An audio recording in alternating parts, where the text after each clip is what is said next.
Hello friends, good morning. पुन्हा एकदा माझ्या नवीन व्हिडिओमध्ये आपल्या सर्वांचं मनापासून स्वागत आहे. तर मस्त अशी सकाळ झाली होती. बाहेर खूप छान ऊनसुद्धा पडलं होतं आणि माझी अंघोळ वगैरे होऊन मी मस्त या ठिकाणी चहा करायला घेतला होता. आणि आज दूधच नव्हतं, म्हणजे काल आम्ही बाहेर फिरायला गेलो होतो आणि तोपर्यंत दूध संपून गेलं होतं, त्यामुळे दूधच मिळालं नाही. तर आज मी या ठिकाणी काळा चहाच बनवून पित आहे. तर माझे मिस्टर सकाळीच ड्युटीवर निघून गेले होते आणि मग मी माझ्या एकटीसाठीच हा काळा चहा बनवला होता. तर कसं काळा चहा असो की दुधात टाकलेला असो, परंतु चहा पिल्याशिवाय कामाची सुरुवातच होत नाही. तर या ठिकाणी माझा चहा बनून झाला होता आणि मस्तपैकी असं माझे भांडे वगैरेसुद्धा लावून झाले होते आणि माझे मुलं झोपलेलेच आहेत अजून. तुम्हाला दाखवते मी माझे मुलं. ते झोपले आहेत. तोवर पहा आम्ही किती छान झाडून वगैरे ठेवलेलं आहे आणि खेळणेसुद्धा जागच्या जागी आहेत. आणि एकदा का ते उठले की मग सर्व पसारा पूर्ण घरात पसरून ठेवतात. तर हे पहा, या ठिकाणी आरव आहे या मच्छरदाणीमध्ये इकडच्या साईडला, आणि तिकडे आहे ओजस. लाईट बंद आहे म्हणून व्यवस्थित दिसत नाही आहे. तर माझा चहा बनवून सुद्धा तयार आहे. चला मग मी कपामध्ये चहा काढून घेते. आणि चहा पिल्याशिवाय कशी माझी दिवसाची सुरुवातच होत नाही. कितीही म्हटलं तरी चहाने कसं फ्रेश वाटतं. आणि मला तर सकाळी आणि संध्याकाळी 2 टाईम तर चहा लागतोच. तर या ठिकाणी मस्तपैकी अद्रक वगैरे टाकून मस्त असा चहा बनवून घेतला होता. आणि चहा पिल्यानंतर मग मस्त कामं करायला छान वाटते.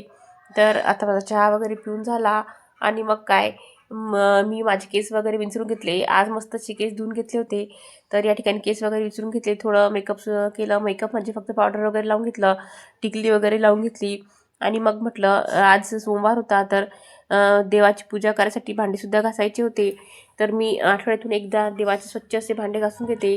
तर या ठिकाणी पाहू शकता माझे पूर्ण देवाचे भांडे घासून झालेले आहे. मी पितांबरीने सर्व भांडे घासत असते. त्यानंतर भांडे वगैरे घासून झाल्यानंतर पूजासुद्धा करून घेतली आणि मस्त अशी पूजा वगैरे केल्यानंतर देवाच्या पाया वगैरे पडली आणि पुन्हा मग तेच कामाची सुरुवात करायला लागली. तर या ठिकाणी माझी मुलं अजूनसुद्धा झोपलेच होते, म्हणून माझी पूजा वगैरे छान झाली होती. मग म्हटलं आता पूजा वगैरे झाल्यानंतर मुलांना उठवूया, कारण जर आता ते उशिरा उठले तर मग दुपारी झोपत नाही. म्हणून आता 9:30 वाजले होते आणि मग माझ्या मुलांनासुद्धा मी उठवून घेतलं होतं. तर या ठिकाणी पाहू शकता मी लाईट लावते आणि दोघेही पहा या ठिकाणी त्यांची आंघोळ वगैरे होऊन त्यालासुद्धा रेडी केलं होतं. दोघेही मस्त खेळत होते मच्छरदाणीमध्ये आणि त्यांचा नाश्ता वगैरेसुद्धा मला करून द्यायचा होता. तर या ठिकाणी अजून तेही दोघे खेळतच होते. मग मी त्यांना आता बाहेर हॉलमध्ये घेऊन जाणार आहे. तर लहान मुलांची मस्ती पाहून आपल्यालासुद्धा आपले लहानपणीचे दिवस आठवतात. आपणसुद्धा लहानपणी असंच करायचो का, ते सुद्धा आठवते. तर हे पहा घोडा करत आहे दोघेही. मी त्यांना रागवत होती, कारण लहान मुलांना कसं त्यांची पाठ वगैरे कवडी असते.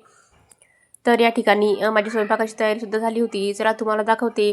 तर आज मी या ठिकाणी केली होती मस्तपैकी वड्याची भाजी. आमच्या इकडे याला वड्या म्हणतात, कुठे कुठे याला सांडगेसुद्धा असे म्हणतात.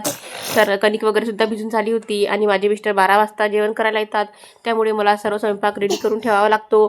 तर या ठिकाणी मस्त अशी वड्याची भाजी झाली होती आणि आता मी गरम गरम पोळ्या करून घेणार आहे. तर असा होता माझा आजचा दिवस. तुम्हाला माझा आजचा छोटासा ब्लॉग कसा वाटला ते कमेंट करून नक्की सांगा.